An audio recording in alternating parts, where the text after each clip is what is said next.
こんにちは、ハリケーンフットボールです。本日の教材はサッカー日本代表に関する動画です。ワールドカップ、アジア最終予選の第7節でバーレーンとホームで対戦し、2対0で勝利したサムライブルーは、世界史上最速でのワールドカップを決めています。今回は、マイケルトークスフットボールチャンネルのレビュー動画にて、日本対バーレーン戦で、バーレーンも良いパフォーマンスであり、日本もパーフェクトでなかったものの、それでも盤石に勝ち続ける日本の強さについて話し、一方でオマーンに引き分けた韓国代表に警笛も鳴らしています。実際にどのように話しているのか、チェックしてみましょう。Football is the best, people, and the World Cup qualifiers in the AFC, the third round, just get better and better as we saw more drama today as Iraq had a crazy comeback and denying Kuwait of a historic victory. Iran, they whoop UAE with a 2-0 victory, comfortable. Uzbekistan inched closer to guaranteeing their spot at their first ever World Cup. Akram Afif is a cheat code. South Korea, dismal performance. Japan, they qualify to the World Cup for the 8th straight time. And Patrick Kluivert's debut went according to plan, and it was horrendous. 5-1. And I did say this when the Patrick Kluivert was announced, that this would be a horrible hiring. It didn't start off well. And no, people can say, oh, Michael, it's only one game. You need to get a draw away in Australia. If you're the Indonesian FA, if you're Patrick Kluivert, you're making this ballsy decision, this gambling decision, basically. You're at the casino and you're betting crazy money on the red in the roulette table. Well, it came out black today because Patrick Kluivert and his squad got annihilated. And let's be honest here. If you're Australian, if you're any Socceroos fan out there, did you even have to play well? Australia just sat back, defended, and took advantage of all the individual mistakes, except for the second goal. The second goal was class from Velupale. I thought the chip over, obviously Thomas Hay could have been a little bit better there, but Velupale's goal, I thought, was a splendid finish from him, and he's got to take that starting spot in the starting 11 because Australia don't have a lot going forward. So it's at least nice to see Velupale do better. Jackson Irvine getting the third goal, Miller with the corner, and then the fifth goal, another corner from Irvine. So, like, it's just individual mistakes from Indonesia today. Did they play better in possession? Okay, yeah, they played better in possession. What does that matter? Why? What's the one thing you always have to do in World Cup qualifiers? Ask any Aussie. They always defend well. No matter what, no matter the personnel, the playing style, anything about it, you have to defend well. And Indonesia today, just defensively or horrendous. Now, Kluivert, I have a question for you. Why are you playing Verdonk as a center back? Why are you playing Verdonk? Verdonk has been one of the best left backs in World Cup qualifiers around the world even.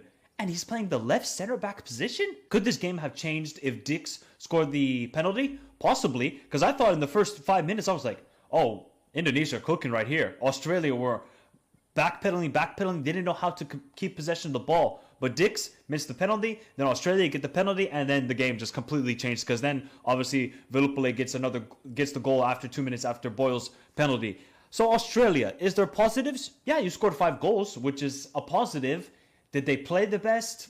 Still no. I still have a lot of question marks about this team. I want to see if Australia can score 2 to 3 goals against China. Okay, we can talk Aussies. We can definitely talk about some improvements under Popovic. But I think overall, Irvine had a good game. I think Velupale had a good game. Defensively, I think they gave up chances though. Like, it's not like, oh yeah, it was a complete nullifying of Indonesia's attack. No. The one player that I gotta highlight for Indonesia though is Romney. Even though he scored today, it was his debut for Indonesia. He was good. That's the only positive. Because Itzis to Verdonk, everybody in the defense was an atrocity. Even Walsh, who came on, even he was on the field for 6 minutes and sadly got injured. He was at fault for the goal as well. So it was just a horrendous day for Indonesia. Okay, now if you're Indonesian, how do you respond from this? You go beat Bahrain. If you lose that game or if you drop points at home, yeah, this third round is toast. It's toast. Now for the Aussies, you got to go to China, get the win, and you can move on to the World Cup. And obviously with the final 2 tough games coming up in June, which is Saudi Arabia and Japan, which is going to be tough for Australia. But hey, some positives. Japan, 2-0 victory. I mean, there's not much to say about this game. I thought Bahrain did really well in the first half to completely keep the Japan attack quiet. You could say that the passing was a little bit off from Japan, from the likes of Morita, Mitoma, Minamino, and these sort of players. Bahrain did their job and they defended very valiantly throughout that half.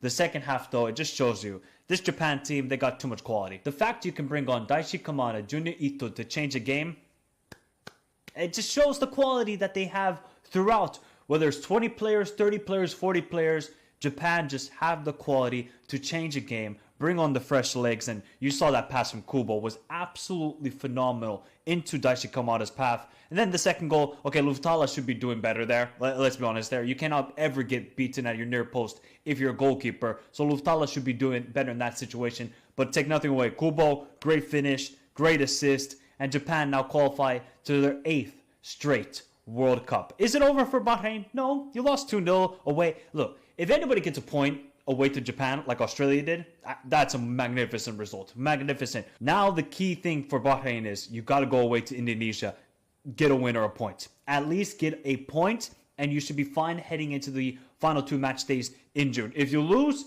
well, then it's trouble for Bahrain if they want to qualify to the 4th round. But overall, Japan, comfortable performance, a little bit sluggish in moments, but I think this team, they were just waiting for that big moment, individual quality, and it prevailed in this matchup. And go check out the video I uploaded on the channel, people talking about Japan qualifying to the 8th straight World Cup. But Bahrain must win in Jakarta next week. Is there trouble in South Korea? Because what I saw from South Korea today against Oman, which ended 1-1, might have been one of the worst performances I've ever seen from South Korea. One of the worst. Like, it wasn't even this bad under Jurgen Klinsmann. That's why I tweeted, how bad was Klinsmann really? This was so, like, I get it. Oman are a difficult opponent at times. South Korea went away to Muscat and won 3-1 and looked pretty comfortable there. Today, it was just, like, it wasn't that Oman defended well. What did South Korea create? Okay, yes, you're missing Hwang In-beom, Kim Min-jae. Obviously, Lee Kang-in started on the bench, which I have no clue why he started on the bench. As soon as the injury happened and Lee Kang-in come onto the field, great assistant to Hwang Yi-chan. But after that, okay, yeah, they had a good spell for first 5 minutes in the second half. And then again, it's just like slow. Let's see if we can create an opportunity. I don't ever want to see Hwang Yi-chan on the right side. Right wing? No. That's not his position. Son, quiet game. Yeah, he backtracked. He was working hard, but just his dribbling, passing, shooting was really off today from Son. And that's a guy where if it's really difficult against an Omani team who are just going to defend deep, you got to have your stars step up. Lee Kang-in stepped up, and then obviously he got injured, which was horrific. But the goal for Oman, all right? Abu Saidi gets the goal. South Korea are just, they're not even aware of the situation. They're all just standing there like it's the Minion Challenge. And they're like, okay, what do we do here? Oh, okay, let's not put a challenge in. Okay, cool. I mean, obviously Lee Kang-in is down injured, so you guys got to do something. Foul the player so you can make sure your player is okay. Instead, they all stop, and then Abu Saidi gets the goal. And I think Oman, did they deserve it? Yeah, somewhat. But, I mean, they didn't play the best. The first half, South Korea was so bad. But Oman were so much worse on the ball that it was like one of the worst games I've seen in AFC qualifiers. Generally, it was one of the worst. Obviously, the individual quality of Lee Kang-in makes a difference. That is alarm bells. And South Korea, I've kind of been, a little bit lenient on them in these qualifiers. I'm saying, okay, they're under a new manager. Obviously, a lot of changes with the personnel. Some of the players, they're trying to get their rhythm in. Some of the players look really tired. And obviously, it's been a long season club-wise. But still, it's Oman at home, right? If it's Oman away, fair enough. I can understand it. Go into a difficult environment. You might get a draw there. You're at home. You're at home in South Korea. Hwang In-beom, what are you doing as a coach? What are you coaching these players? What is the tactical setup? Like, this team is talented, but they play like they're not talented. They want to play down to their opponent's level. You don't play down to an opponent level like Oman. And heading into next week, South Korea are playing Jordan. If they play like that against Jordan, they will lose. They will lose at home. I don't know if Lee Kang-in is going to be fit for it because it looked like a bad injury. He got carried off. It might have been his ankle or something. Oof, that's bad. I'm telling you right now, if they perform like that against Jordan, Mamma mia, they're going to take an L. 次は解説です。マイケルは中東出身だと思いますので、それらしいアクセントが感じられるでしょうか。今回は、選手や試合の状態などを形容する表現の解説が多かったかと思いますので、本日の解説をチェックしてみましょう。They whoop UAE with a 2-0 victory, comfortable. フープという単語は日常会話やカジュアルなスポーツ実況などでよく使われます。圧勝する、叩きのめすといった意味で使われるときは、特にアメリカの若者のスラングとしてのニュアンスが強く、砕けた表現です。逆に、歓声を上げるという意味では、喜びや興奮を表す言葉として感情を表現する場面でも使えます。どちらも日常のネイティブ英語に自然に登場するので、ドラマやスポーツ中継などで耳にすることが多いでしょGet on. They whoop UAE with a 2-0 victory comfortable. Get on. They whoop UAE with a 2-0 victory comfortable. Uzbekistan inch closer to guaranteeing their spot. う。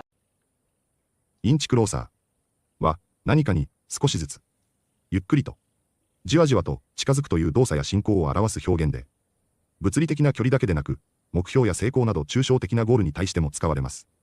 インチは名詞だと長さの単位ですが、動詞として使うと、少しずつ進むという意味になります。例えば、ウズベキスタンがワールドカップ出場に近づいたなど、時間や努力をかけて進展しているニュアンスを伝えるときにぴったりで、ニュースやスポーツの実況、ビジネスの会話などでよく耳にする表現です。Uzbekistan inch closer to guaranteeing their spot. Uzbekistan inch closer to guaranteeing their spot. South Korea, dismal performance. デズマルは本当にひどい。がっかりするような救いようのないといった感情を表現するときに使える形容詞で、スポーツの試合で負けた時の惨敗や仕事、テストの悲惨な結果など、ネガティブな内容によく使われます。天気や雰囲気、感情などのどんよりしたや暗いといった意味でも使えるので、幅広い文脈で活用できます。ネイティブの会話やニュースでも耳にすることがあるので、覚えておくと表現力がアップします。South Korea, dismal performance. South Korea, dismal performance. You're making this ballsy decision. ボールズイはスラングではありますが、非常にネイティブが好んで使う表現で、度胸がある、肝が据わっているという意味を持ち、特にリスクを恐れずに大胆な行動を取った人に対して使われ、肯定的、称賛的な意味合いが強いです。語源は、睾丸という意味でのボールズなので、やや下品でカジュアルな表現で、ビジネスやフォーマルな場面では避けた方が無難です。勇気ある行動を表す生きた英語として覚えておくと、英語の表現の幅がぐっと広がります。You're making this ballsy decision. You're making this ballsy decision because Patrick Kluivert and his squad got annihilated. アナイアライトは非常にインパクトの強い動詞で、完全に消し去る、徹底的に叩きのめすといったニュアンスを持っています。スポーツでの対象、議論での干渉、戦争や災害などでの全滅に使われることが多く、感情の強さを表すのにもぴったりの言葉で、デストロイよりもさらに強く、跡形もなく消すといった印象を持たせます。日常会話で使うとやや大げさですが、ニュース、映画、スポーツ実況などではよく見かける表現で、特にドラマチックな展開を伝えたいときに効果的です。Because Patrick Kluivert and his squad got annihilated. Because Patrick Kluivert and his squad got annihilated. Everybody in the defense was an atrocity. アトロシティは、通常、戦争やテロ、迫害などに関連して、非人道的で極めて残酷な行為を指します。ニュース記事や歴史的文脈で多く使われ、強烈な否定的感情を込めて述べる表現です。